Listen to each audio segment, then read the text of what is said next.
கௌதம் எப்போ பொழுது விடியும்னு பார்த்துக்கிட்டே இருந்தான். விடிஞ்சதும் விடியாததுமா மகேஷ் வீட்டுக்கு போனான். அவன் வந்த வேகத்துக்கு கேட்டை அடித்து தூக்கியிருப்பான். வாட்ச்மேன் இருந்ததுனால சடன் பிரேக் போட்டவன் மகேஷை பார்க்கணும். அவன் வந்ததை பார்த்து வாட்ச்மேன் பயந்துட்டாரு. ஒரு நிமிஷம் வெயிட் பண்ணுங்க சார். உள்ள இன்டர்காமில் மகேஷ்க்கு ஃபோன் பண்ணி, சார் உங்களை பார்க்க ஒருத்தர் வந்திருக்காரு, அனுப்பட்டுமா? வந்தது யாராக இருக்கும்னு கெஸ் பண்ண மகேஷ், உள்ளே அனுப்புங்க. கோவத்தோடு வந்த கௌதம், காயத்ரி எங்கடா என்று அவன் சட்டையை பிடித்து குலுக்கினான். காயத்ரி யாரு? விளையாடுறியா? என் ஒய்ஃப் காயத்ரி எங்கடா? உனக்கே தெரியுது காயத்ரி உன் ஒய்ஃப்னு. அவன் எங்கன்னு என்கிட்ட வந்து கேட்டால் எனக்கு எப்படி தெரியும்?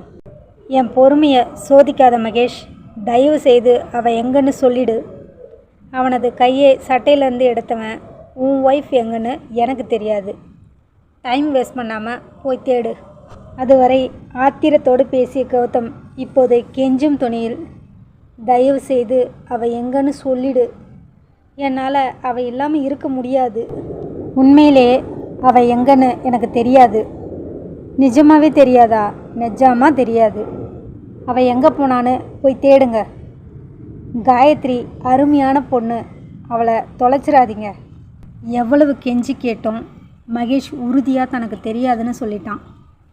கௌதமின் கலைஞ்ச தலையும் அவனுடைய பதப்பதைப்பையும் பார்க்கும்போது மகேஷ்கே கஷ்டமாக இருந்துச்சு. ஒய்ஃப் கூட இருக்கும்போது அவளை டார்ச்சர் பண்ணுறது, அவள் போன பிறகு அவள் இல்லாமல் என்னால் வாழ முடியாதுன்னு டயலாக் பேசுறது, இதெல்லாம் ஒரு பொழப்பு.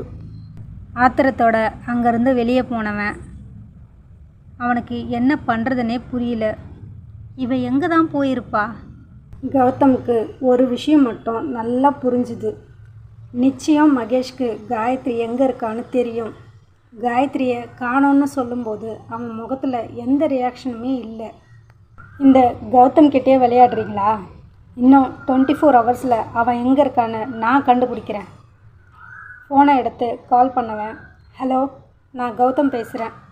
அப்போது தான் எழுந்திருந்தான் Niranjan, special detective. Gautham name டிஸ்பிளேயில் பார்த்தவன், ஹலோ, எப்படி பாஸ் இருக்கீங்க? ரொம்ப நாளாச்சு கால் பண்ணி. எழுந்துட்டியா? எழுந்துட்டேன், சொல்லுங்கள். விஷயத்தை சுருக்கமாக சொன்னவன், உனக்கு அவள் ஃபோட்டோ அனுப்புகிறேன். இன்னும் 24 ஹவர்ஸில் அவள் எங்கே இருக்கான்னு எனக்கு தெரிஞ்சாகணும். ஓகே, 24 ஹவர்ஸில் கால் பண்ணுறேன். கௌதம் அவனுக்கு தெரிஞ்ச எல்லா இடத்துலையும் தேடிட்டு இருந்தான். அப்போ தான் அவனுக்கு ஒரு விஷயம் ஞாபகம் வந்துச்சு. அன்றைக்கி எப்படி சுவிட்சு ஊட்டிக்கு வந்தா? எப்படி என் பேரில் ரூம் புக்காகி இருந்துச்சு? அதுவும் நான் சொல்லி வந்தேன்னு சொன்னாலே. அன்றைக்கே அவன் சரி பண்ணியிருந்தா இவ்வளோ பிரச்சனை இல்லை. அன்றைக்கி கேர்லெஸ்ஸாக விட்டது இவ்வளோ தூரத்துக்கு வந்துருச்சு. உடனே சுவிட்சுக்கு ஃபோன் பண்ணான். Phone not reachable. நேராக அவளை தேடிக்கிட்டு வீட்டுக்கே போனான்.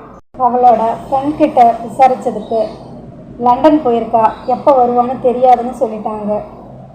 எல்லா வழியும் அடைஞ்ச மாதிரி இருந்துச்சு கௌதமுக்கு. இனி என்ன பண்ணுறது?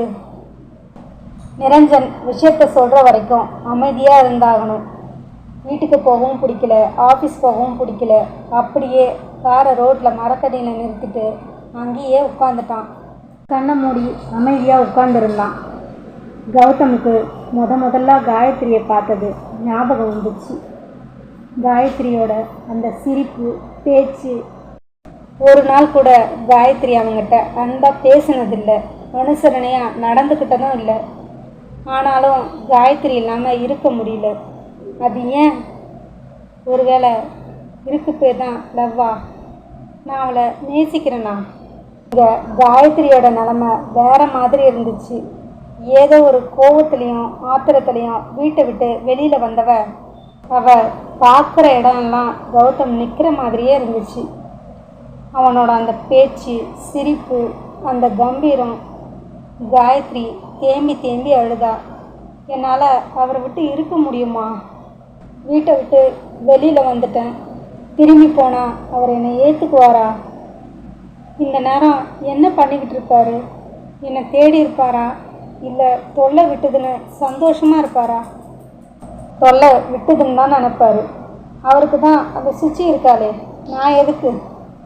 கண்டதையும் யோசித்து காயத்ரிக்கு அழுகையாக வந்துச்சு. காயத்ரியை பார்க்க பார்க்க தியாவுக்கு உள்ளுக்குள்ளே அவ்வளோ கஷ்டமாக இருந்துச்சு. எப்படி வாழ்ந்திருக்க வேண்டிய பொண்ணு இப்படி தனியாக உட்காந்து தேம்பி தேம்பி அழற நிலைமைக்கு ஆளாயிடுச்சு. செய்ய முடியாத தன்னுடைய நிலைமையை நினச்சோம் தியாவுக்கு கஷ்டமாக இருந்துச்சு. ஒரு வழியாக காயத்ரி எழுப்பி அவளை குளிக்க வச்சு சமாதானப்படுத்தி சாப்பிட வச்சா. இங்கே கௌதம் ராத்திரியிலேருந்து பச்சை தண்ணி கூட பல்லில் படாமல் நிரஞ்சனோட ஃபோன் காலுக்காக வெயிட் பண்ணிகிட்டு இருந்தான். எடுத்துக்கிட்டு வீட்டுக்கு போனவன் குளிச்சுட்டு சாப்பிட தோணலை. கொஞ்ச நேரம் அமைதியாக கட்டிலில் உட்காந்தான். நேராக காயத்ரியோட வார்ட்ரோப் கிட்ட போனான்.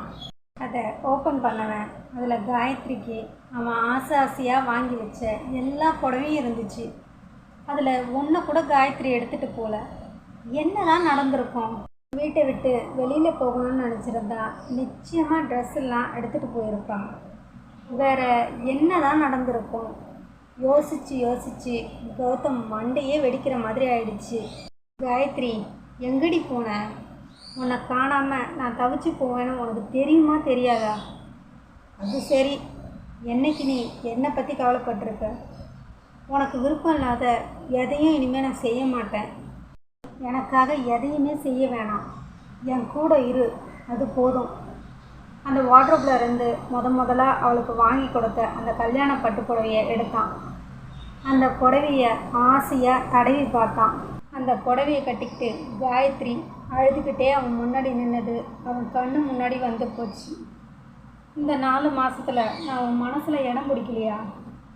ஆனால் என் மனசு பூரா நீ தான் இருக்கிற. ஆனால் பாவம் கௌதமுக்கு தெரியல, காயத்ரி மனசு பூரா கௌதம் மட்டும்தான். இப்போ அவள் தவிக்கிறது துடிக்கிறது எல்லாமே அவனுடைய குழந்தைக்காகத்தான். தனக்கு சொந்தமானவன் வேற ஒரு பொண்ணோடு இருக்கிறத அவளால் ஏற்றுக்க முடியல. நிமிஷங்கள் வருஷங்களாக கடந்தது. கௌதம் நிரஞ்சன் ஃபோனுக்காக ரூமுக்குள்ளேயே ஆக்ரோஷமான புலி மாதிரி நடந்துக்கிட்டு இருந்தான். நடந்து டயர்டில் கௌதம் தூங்கிட்டான்.